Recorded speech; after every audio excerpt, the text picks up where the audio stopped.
नमस्कार। आज हम बात करेंगे गीता के 13वें अध्याय के श्लोक क्रमांक 19, 20 एवं 21 के बारे में। इति क्षेत्रम तथा ज्ञानम ज्ञेयम चोक्तम समासतः मद्भक्त एतद्विज्ञाय मद्भावायोपपद्यते। इस प्रकार मैंने कर्म क्षेत्र, ज्ञान तथा ज्ञेय का संक्षेप में वर्णन किया है। इसे केवल मेरे भक्त ही पूरी तरह समझ सकते हैं और इस तरह मेरे स्वभाव को प्राप्त होते हैं। तात्पर्य: भगवान ने शरीर, ज्ञान तथा ज्ञेय का संक्षेप में वर्णन किया है। यह ज्ञान 3 वस्तुओं का है: ज्ञाता, ज्ञेय तथा जानने की विधि। ये तीनों मिलकर विज्ञान कहलाते हैं। पूर्ण ज्ञान भगवान के अनन्य भक्तों द्वारा प्रत्यक्षतः समझा जा सकता है, अन्य इसे समझ पाने में असमर्थ रहते हैं। अद्वैतवादियों का कहना है कि अंतिम अवस्था में ये तीनों बातें एक हो जाती हैं, लेकिन भक्त इसे नहीं मानते। ज्ञान तथा ज्ञान के विकास का अर्थ है अपने आप को कृष्ण भावनामृत में समझना। हम भौतिक चेतना द्वारा संचालित होते हैं, लेकिन ज्यों ही हम अपनी सारी चेतना कृष्ण के कार्यों में स्थानांतरित कर देते हैं और इसका अनुभव करते हैं कि कृष्ण ही सब कुछ हैं, तो हम वास्तविक ज्ञान प्राप्त कर सकते हैं। दूसरे शब्दों में, ज्ञान तो भक्ति को पूर्णतया समझने के लिए प्रारंभिक अवस्था है। 15वें अध्याय में इसकी विशद व्याख्या की गई है। अब हम सारांश रूप में कह सकते हैं कि श्लोक 6 तथा 7 के महाभूतानि से लेकर चेतना धृति तक भौतिक तत्वों तथा जीवन के लक्षणों की कुछ अभिव्यक्तियों का विश्लेषण हुआ है। ये सब मिलकर शरीर अथवा कार्यक्षेत्र का निर्माण करते हैं। तथा श्लोक 8 से 12 तक अमानित्वम से लेकर तत्वज्ञानार्थ दर्शनम तक कार्यक्षेत्र के दोनों प्रकार के ज्ञाताओं अर्थात आत्मा तथा परमात्मा के ज्ञान की विधि का वर्णन हुआ है। श्लोक 13 से 18 में अनादि मत्परम से लेकर हृदि सर्वस्य विष्ठितम तक जीवात्मा तथा परमात्मा का वर्णन हुआ है। इस प्रकार तीनों बातों का वर्णन हुआ है: कार्यक्षेत्र, जानने की विधि तथा आत्मा एवं परमात्मा। यहाँ इसका विशेष उल्लेख हुआ है कि भगवान के अनन्य भक्त ही इन तीनों बातों को ठीक से समझ सकते हैं। अतएव ऐसे भक्तों के लिए भगवत गीता अत्यंत लाभप्रद है। वे ही परम लक्ष्य अर्थात परमेश्वर कृष्ण के स्वभाव को प्राप्त कर सकते हैं। दूसरे शब्दों में, केवल भक्त ही भगवत गीता को समझ सकते हैं और वांछित फल प्राप्त कर सकते हैं, अन्य लोग नहीं।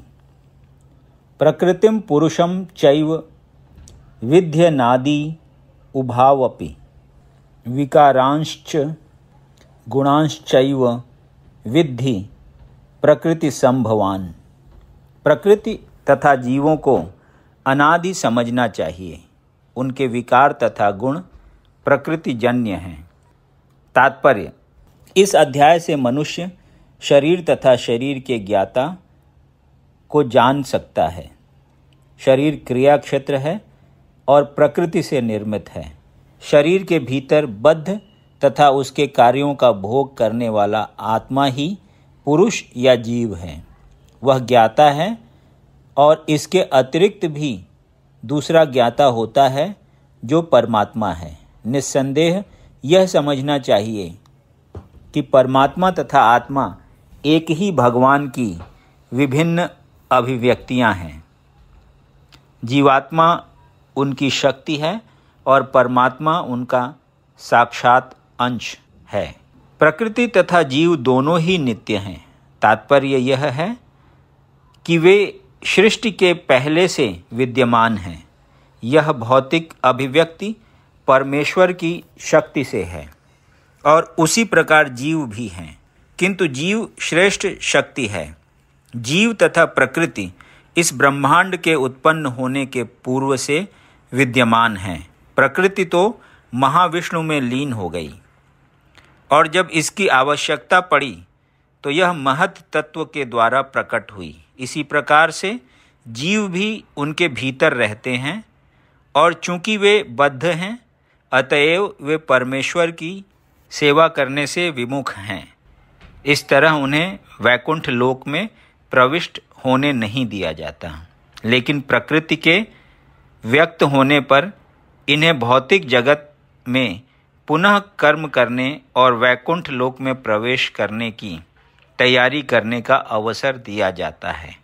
इस भौतिक सृष्टि का यही रहस्य है। वास्तव में जीवात्मा मूलतः परमेश्वर का अंश है, लेकिन अपने विद्रोही स्वभाव के कारण वह प्रकृति के भीतर बद्ध रहता है। इसका कोई महत्व नहीं है कि ये जीव या श्रेष्ठ जीव किस प्रकार प्रकृति के संपर्क में आए, किंतु भगवान जानते हैं कि ऐसा कैसे और क्यों हुआ।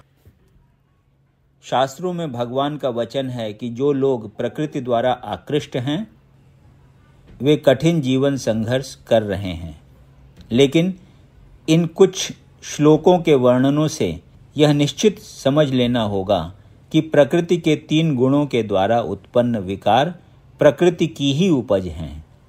जीवों के सारे विकार तथा प्रकार शरीर के कारण हैं। जहाँ तक आत्मा का संबंध है, सारे जीव एक से हैं। कार्य कारण कर्तृत्वे हेतुः प्रकृति रुच्यते पुरुषः सुख दुखानां भोक्तृत्वे हेतुरुच्यते। प्रकृति समस्त भौतिक कारणों तथा कार्यों की हेतु कही जाती है और जीव इस संसार में विविध सुख दुख के भोग का कारण कहा जाता है। तात्पर्य, जीवों में शरीर तथा इंद्रियों की विभिन्न अभिव्यक्तियां प्रकृति के कारण हैं। कुल मिलाकर 84 लाख भिन्न भिन्न योनियां हैं और ये सब प्रकृतिजन्य हैं। जीव के विभिन्न इंद्रिय सुखों से ये योनियां मिलती हैं, जो इस प्रकार इस शरीर या उस शरीर में रहने की इच्छा करता है। जब उसे विभिन्न शरीर प्राप्त होते हैं तो वह विभिन्न प्रकार के सुख तथा दुख भोगता है। उसके भौतिक सुख दुख उसके शरीर के कारण होते हैं, स्वयं उसके कारण नहीं। उसकी मूल अवस्था में भोग में कोई संदेह नहीं रहता, अतएव वही उसकी वास्तविक स्थिति है। वह प्रकृति पर प्रभुत्व जताने के लिए भौतिक जगत में आता है। वैकुंठ लोक में ऐसी कोई वस्तु नहीं होती। वैकुंठ लोक शुद्ध है, किंतु भौतिक जगत में प्रत्येक व्यक्ति विभिन्न प्रकार के शरीर सुखों को प्राप्त करने के लिए कठिन संघर्ष में रत रहता है। यह कहने से बात और स्पष्ट हो जाएगी कि यह शरीर इंद्रियों का कार्य है। इंद्रियां इच्छाओं की पूर्ति का साधन है। यह शरीर तथा हेतु रूप इंद्रियां प्रकृति द्वारा प्रदत्त हैं और जैसा कि अगले श्लोक से स्पष्ट हो जाएगा, जीव को अपनी पूर्व आकांक्षा तथा कर्म के अनुसार परिस्थितियों के वश वरदान या शाप मिलता है। जीव की इच्छाओं तथा कर्मों के अनुसार प्रकृति उसे विभिन्न स्थानों में पहुंचाती है। जीव स्वयं ऐसे स्थानों में जाने तथा मिलने वाले सुख दुख का कारण होता है। एक प्रकार का शरीर प्राप्त हो जाने पर वह प्रकृति के वश में हो जाता है, क्योंकि शरीर पदार्थ होने के कारण प्रकृति के नियमानुसार कार्य करता है। उस समय शरीर में ऐसी शक्ति नहीं कि वह उस नियम को बदल सके। मान लीजिए कि जीव को कुत्ते का शरीर प्राप्त हो गया। ज्यों ही वह कुत्ते के शरीर में स्थापित किया जाता है, उसे कुत्ते की भांति आचरण करना होता है। वह अन्यथा आचरण नहीं कर सकता। यदि जीव को सूकर का शरीर प्राप्त होता है तो वह मल खाने तथा सूकर की भांति रहने के लिए बाध्य है। इसी प्रकार यदि जीव को देवता का शरीर प्राप्त हो जाता है तो उसे अपने शरीर के अनुसार कार्य करना होता है। यही प्रकृति का नियम है। लेकिन समस्त परिस्थितियों में परमात्मा जीव के साथ रहता है। वेदों में मुंडक उपनिषद 3.1.1 में इसकी व्याख्या इस प्रकार की गई है। द्वा सुपर्ण सयुजा सखायः। परमेश्वर जीव पर इतना कृपालु है कि वह सदा जीव के साथ रहता है और सभी परिस्थितियों में परमात्मा रूप में विद्यमान रहता है। यदि आपको ये वीडियो पसंद आया तो इसे लाइक करें और ऐसे ही अन्य वीडियोज़ को सुनने के लिए इस चैनल को सब्सक्राइब करें। धन्यवाद।